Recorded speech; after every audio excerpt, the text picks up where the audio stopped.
Bonsoir à tous, bande kondenge na ebisaki bino balandaka Windhoek News. Na prometaki bino que nazo kindokuta na Kalate avec président David Tchombe. Caméra, nous sommes avec JR Fataki. Le projecteur, nous sommes avec toutes les compagnies complètes. Alors nous sommes là chez le président David Tchombe dans son bureau. Bonsoir président. Bonsoir. Comment vous allez, président? Ouais, ça va. Ok, la journée a été très longue. Longue, mais ça va. Non, on m'avait appelé pour ce qu'on s'est connecté, mais j'étais là, vous entendez? Non, mais je m'excuse, j'étais un peu busy. Mais on est là, c'est l'essentiel. Je vois, président. Moi, bourdonnement, mon réseau les Kanamboka, je sais que vous le savez très bien. Bourdonnement, on a eu en beauté, et là, on a eu que tous l'élection. L'élection, la communauté congolaise. Ouais. Président, ça fait combien de temps que vous êtes assis en Namibie? Exactement 11 ans. 11 ans. Ouais. Avec le nom du président David Tchombe. 11 ans depuis que David Tchombe est dans ce pays. Ok. Vous avez hérité le nom de David Tchombe? Je suis de la famille Tchombe. Je suis un des petits-fils Tchombe, et donc voilà. Parce que depuis 20 ans que vous étiez ici, mais je ne sais pas si l'organisation des élections de la communauté congolaise y a existé déjà. Non, moi je suis arrivé ici en 2009 et lorsque je suis arrivé, il n'y avait pas de communauté congolaise. La communauté congolaise au fait a commencé avec l'avènement du président Joseph Kabila. Lorsqu'il est arrivé, il se posait un problème où il fallait organiser la communauté pour accueillir le président. C'est à ce titre que l'ambassadeur avait jugé bon à l'époque, dans les années 2010, si je ne me trompe pas, 2011, pour choisir Michel Moïse comme président de la communauté congolaise. Et à l'époque, moi j'étais encore étudiant et j'ai été choisi comme le vice-président de la communauté estudiantine ici en Namibie, avec comme président Oliga. Ouais. Président, vous savez que diriger le peuple congolais, c'est vraiment une chose difficile. Je ne sais pas que vous serez capable d'estimer ces conditions que vous avez. Non, pour moi, c'est inné. Pour moi, c'est inné. Donc, je suis né dans une famille de politiciens. Mon arrière-grand-père fut un grand politicien et grand commerçant. Pour la petite histoire, c'est que mon arrière-grand-père a été parmi ceux qui ont financé la Deuxième Guerre mondiale du côté de la Belgique. Le premier richissime noir en République démocratique du Congo. Donc après, de par sa progéniture, on a eu le plus célèbre, c'est Moïse Tchombe, un de ses enfants, l'aîné. Et puis après, on a la succession de chefs des empereurs Lunda, dont David, Kawel, Daniel, aujourd'hui on a Benjamin Tchombe. Pratiquement 55 ans, on est au pouvoir d'un grand empire, l'empire Lunda, qui s'étend en République démocratique du Congo, dans le grand Bandundu, le Kasaï, le Katanga, et aussi vous avez l'Angola, la Zambie et la Namibie. Donc moi, diriger, c'est naturel. Et à président, premièrement, nous avons des Congolais, nous sommes des Congolais. Oui, il y a des conditions, les Congolais vivent dans la Katamoko. Il y a des Congolais qui souffrent. Il y a des Congolais qui sont libres parce que les Congolais qui sont Congolais pas sinon n'habitez on déjà tant que circuler dans le Congolais ou bien à quelque part où les Congolais bazarendé bavanda dans la condition ni bavanda non. Effectivement on a une situation au Congolais parce que na vandi na bango depuis 2009 tant on a yaki nazaki na chance ya kokutana na Kondo Arsène. Azalaki moko bayaya oyo introduiraki ngai na communauté congolaise na 2009-10 déjà. Nakutani na bandeko na ngai ebele totanga na bango neti ba Francis Kolomoni, tokutaka Marc Odé, aza pena mwana classe totanga na ye. Et à partir wana effectivement na ye na mona comprenaki façon nini bandeko na biso bazo vivre et permettra qu'il a comprendre justement et à moi ça là qui n'a côté dans la communauté étudiant n'était vice-président et puis les lots tout logiquement batubaya qui verra pour nous et puis ça que yonde okukani kozala na place wana ngate na mipona ki batubalanda kinga. Ok. Yeah. Alors président, je pense que vous avez des bons projets. Projet zali. Je ne sais pas quels sont vos projets. Na opesa o mibale parce que na bimisi déjà mibale malem to bimisa projet liboso kando lobi bande kona biso bazo souffrir naza na remarqué ba congolais baza na problème ya ba benga nini ba moyen pour na refuta ba soins médicaux. Donc à ce titre là na lobby na ko pesa ba congolais o ba bina o benga Chombe Care. Chombe Care est une sorte d'assurance maladie.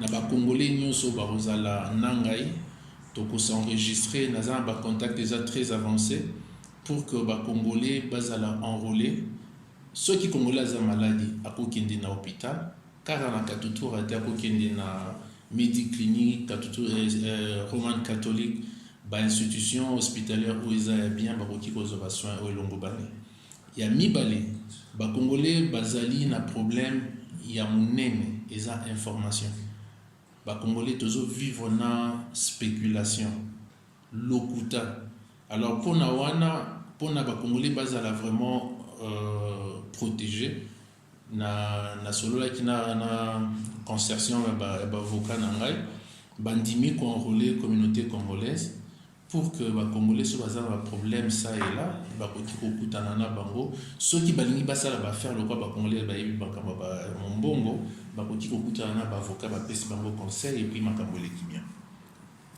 Il y a président, il y a encore une chose ici que je veux vous demander. Président, je ne sais pas que si vous savez le peuple congolais n'ont pas unis ici en Namibie. Ceux qui n'avaient pas peuple congolais, le peuple congolais qui va vraiment unité.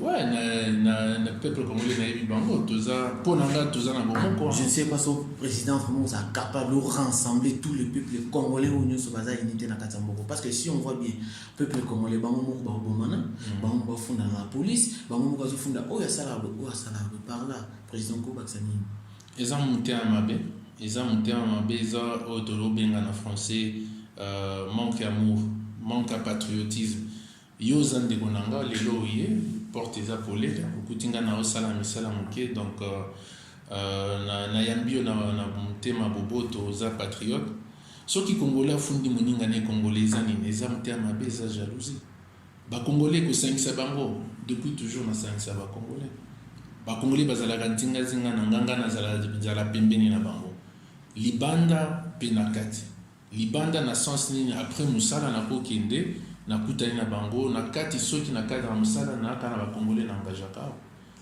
donc lelo ndi na vandi boye semaine passée na zalaki kobundana na Home Affairs na ministère à travail a ba pesinga document na bando sala na zala à mesure pour engager bande konanga ba congolais na bundeli bango na besoin koloba na windukte nyonso bayeba mais na zui mukanda na boki ko lakisa mukanda oyo ministère ya travail lobinanga to zui batu oyo baza qualifié te okoki ko so batu songolo pakala denga mona moneli yango.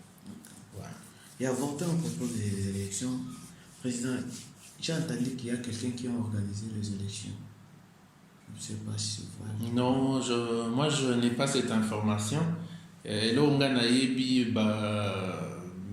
ambassadeur abengisaki biso alobi élection kozala il faut to bongama na idée na ye ezalaki bapona mutu oyo akoki kokamba biso juste neti na partie ya transition jusqu'à ce que organiser l'élection nga nayebisaki natalisaki ye que problème nene toza nango na communauté na biso eza problème ya leadership mpona koéviter problème wana il faut tolinde tokende kaka na baélection baélection nde kokabola bavision na baleader yango nakendaki tosololaki na ye alobi na biso tokende tokokutana na ye soki aye tozozela bapesa biso date tokende na baélection tokabwana na baidée mais jamais tokokabwana en tant que bacongolais. Jusque là non ba fixer date nani ba fixer date te balobi kala te Donc effectivement, tous continuer à se préparer dans la base d'ambition. Et puis vous n'avez pas encore l'idée comment les élections vont se dérouler? Bon, les élections, normalement, comme l'élection sur les camarades, il faut déposer candidature, il faut identifier l'électeur il faut voter, sauf qu'il est qui, il n'y a pas de problème. Bon, ce qu'on a l'électeur, tous en la première 14 ans, l'électeur au bazar à variété congolais avec passeport congolais. Ouais. Il y a aussi des électeurs au bazar à combat réfugiés. Tout à fait. Il y a aussi des électeurs au bazar vivacao. Non, ma passeport, je connais nombreux. Bazar à congolais. Mais pour le moment, bazar défendre drapeau et un tout à fait. Tout solo la Makambouana. Tout solo la Makambouana va bien 4 candidats. Tout solo li to vandi puis to kutana dernièrement. Il faut, ce qu'on est responsable, il faut qu'on ait na bosolo pour dévier tout na maélité. Candidat bazali, électeur bazali eza ba congolais. Congolais nyonso aza électeur pour nangai. Mais si ko loi ils ont définir biloko. O aza congolais, o aza na passeport à Congo, na mukanda o permettre y vendre a. Tous les étudiants, tous les biso, tous les salamisala, tous les Congolais, basi babali basi ya awa dans ba commune ba domicilié, tous les Congolais bazana ba résidence permanente, tous les réfugiés. Alors, na 4 catégories à liboso na tangi, problème est augmenté. Catégorie munene, oyo tous les nambolelo, nungu ezokota, les catégories ya ba réfugiés. Pour nangai, na insister yango na caméra na yo, ba réfugiés, il faut ba voter. Gana moni problème te ba réfugié ba voter te ba réfugié il faut ba voter na lobakango chaque fois ba réfugié il faut ba voter sikoyo mukanda ya ba réfugié bazali okokende place nyonso sauf na RDC ngana sukeli wana ngai nazo organiser élection te soki David akokai ko organiser ba élection okomona ba étudiant réfugié ba okota mais loko les angaité tous ont ces lignes sur la maboko ya ambassade a la décision oyo bakoloba biso to landi so ba lobi ba réfugié ba voter naza prêt parce que na vivaka na bango ata na nona yeki ba vidéo zolo ka ba lobi aza nyoka bo éviter oyo akoyeba ke moninga ya nyoka nde nyoka oyeba jamais nyoka sur oza nyoka possible monsieur le président. Il y a en fait question ça dans le belé mais quand ils ont non que na pesi vraiment ça moqué donc tu préparer qui t'ont pendant la journée mais tu quoi aborder sur ce moment question une cause à la un peu possible pour la biso tous les cas. Il y a combien de candidats au bazar pour qui nana dans la élection? Bon sincèrement candidat comme tel bazolo ba 4 candidats potentiels bazali. Donc Ngai, Pasteur Di Daniel, Docteur Basilana Ndegozakari. Ok. Vous avez de bonnes relations avec très bonnes relations. Solo la très bien. Très bien. Sans problème. Sans tabou. On va pousser ça dit. Bah écoute, il y a vraiment Ngai, ils ont façon à comment on a makamanga, naza na responsable il y a entreprise, naza leader na katia société oyo. Ce qui n'a jugé qu'il y a un problème dans mon tout, n'a un problème dans mon tout. Moutou ya boye biso ka un problème à David, y a des problèmes. Parce que ngai na un problème dans mon tout, na yebi bango na kinda ki kukuta na bango na solo ina bango, to solo la na bango ata avant-hier to solo la isu na bango, to kutana.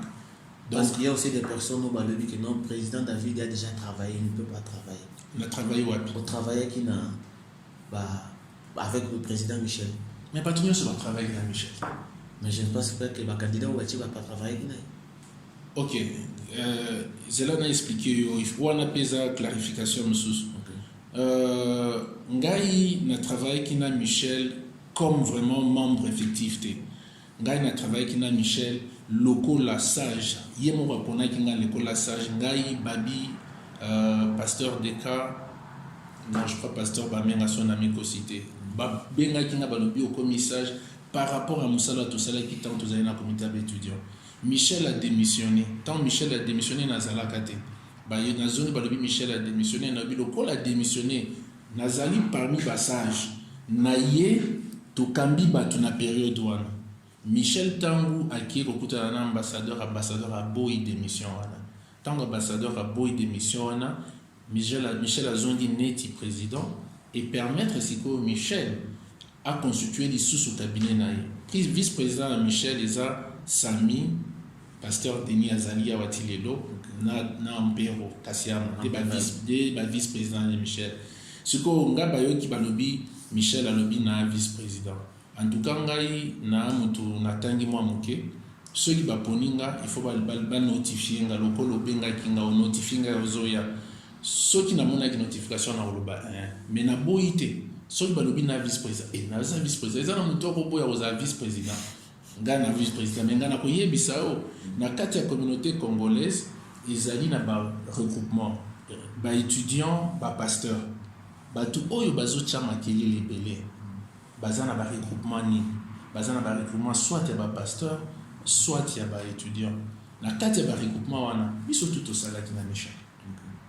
Ngai nandimi yango liboso ya caméra na yo, nandimi bilan ya Michel le côté passif. Parce que tozalaki na moto toko wanga na été. Mais côté actif, Michel Azali en vie, il faut appeler sa biso bilan ya oyo asalaki na kati na tête ya communauté wana. Mais bilan passif, j'accepte. Il y a un problème. D'ailleurs, Azali chance na avantage pour ça na Michel pour que na comprendre ndeni makambo salamaki. Makambo bien Azali, ya mabe Azali, to bandi na makambo mabe, to silisi, to bakisi ya bien na o ya bien, to avancer. Congo ko bongaka kaningwa. Je crois que la fois passée donc où est l'équipe bureau et communauté congolaise des architectes. Mais le bureau est salaka. Non, bon ça on ne sait pas. Nathan wana bureau to éviter que ça qui existait wa. Et ceux qui na télémi na qui na bureau na ngana relaxa yo adresse bureau est salaka. Tu jusque là bureau est salaka. Non, maintenant il y a un problème. Problème ni bureau est salaka. Biso to banda ko futa. Problème ezali c'est que to koma na niveau oyo mbongo ezalaki lisusuté. Personne ne peut prendre la responsabilité pour ça là ya pour futa bureau wana. Bureau est kangami. Ce qui olingi oyeba question à bureau ezalapi. Benga mais président Michel, il faut appeler ça biso ba compte rendu pendant ndenge ezalaki. Mais moi je reconnais que j'avais une adresse où to regarde que kendo s'identifier n'était pas pour moi. Ezali kutu na mur na tableau asiba komi comme Congolese Community Office. Ezalaka. Nazana adresse nango ezali batu nyonso to sabando sala réunion kuna. Batu baza la mémoire mukete. Mais après c'est vrai ceux qui te cotisaient, Congolais te cotisaient raté. So au cotisé te bureau ba ofuta mondeni courant mai ba ofuta mondeni il faut pas kambango. Donc biso ndé il faut ceux qui bureau ba communauté congolaise eza Michel te eza biso. Et pour le moment si ndenge besoin organiser makambo si un Congolais a un problème il va s'adresser à l'ambassade ou chez d'autres candidats. Non, aujourd'hui institution o ezo kambabiso eza ambassade so muto aza na problème il faut qu'il y ait l'ambassade. Ceux qui ambassade ont un problème financier quand est au salaire, tout à l'ambassade quelque part tout soumis par monde est au salaire à chaque fois. Ok, Monsieur le Président, on est presque à la fin de notre émission, notre interview avec le Président David, mais une dernière question seulement que je dois vous poser. Et quelle est votre vision?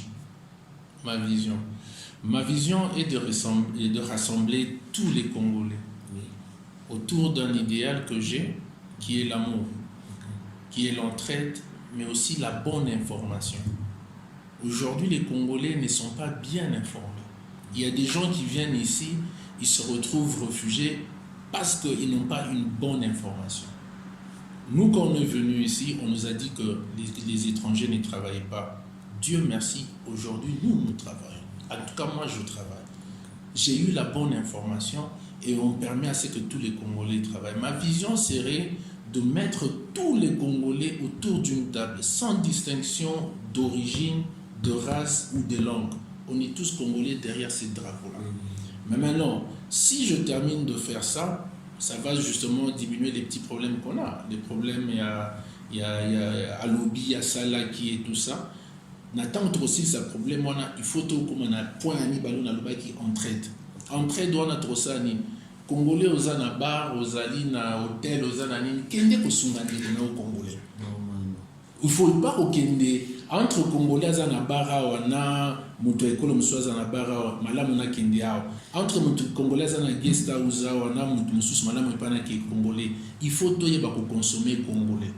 vision na ngai kotinda bato wana na cadre en tête information eza très important bato nyonso bazali awa lelo bato bakomi baréfugie kwana information ya bien même il faut apesa information communauté bien ambassade il faut tout canaliser baénergie wana pour que tokóma na nani moko ya solo mpona koéviter bato ozoloba oh azwaki 100 000 oh azwi non il faut information ya bien eleka parce que nakoki jamais koya na mboka mutu awa nakende nazwa 100 000 soki ambassadeur ayebi nga te soki bato balobi 100 mbongo ebimaki il faut bakende na ambassade balobi ambassadeur mbongo moko ebimaki ekoma ene mbongo nyonso ezalaka ekotaka na communauté ambassade ayebaka information eza très capitale pour makambo mutu ya bato efuma donc jour mosusu tokozwa temps ya kosolola makambo ebele concernant vision na nga maintenant napesi yo mibale napesi yo Chombeker napesi yo Ligawaz Ligawaz na Chombeker ekotya bato nyonso d'accord mpona koéviter bato banyokwama bato bakende totie naza très avancé na badossier wana lundi d'ailleurs soki nazwi temps nakoki kobenga yo omona bato yango eza makambo ezali de toutes les façons anta soki nazwi te nakopese na point na nga bakongoli bazwa wana parce que place wana nde koéviter naza na mama afo aza na hôpital mwana na ye akweyaki pancréas epasuki bakati ndambu et tout ça bazosoigner Dieu merci aza côté ya baréfugie bazwi mais soki azali réfugie ete mwana akufi toza na bandeko na biso baza ebele na bakasho lelo aoki kosamba te soki oki oyoki azwaki diamba mokebo aza na kasho il faut bato bazala wana nalebi na yo Chombeker Ligawaz na bombi makambo mosusu parce que tozokende na campagne stratégie.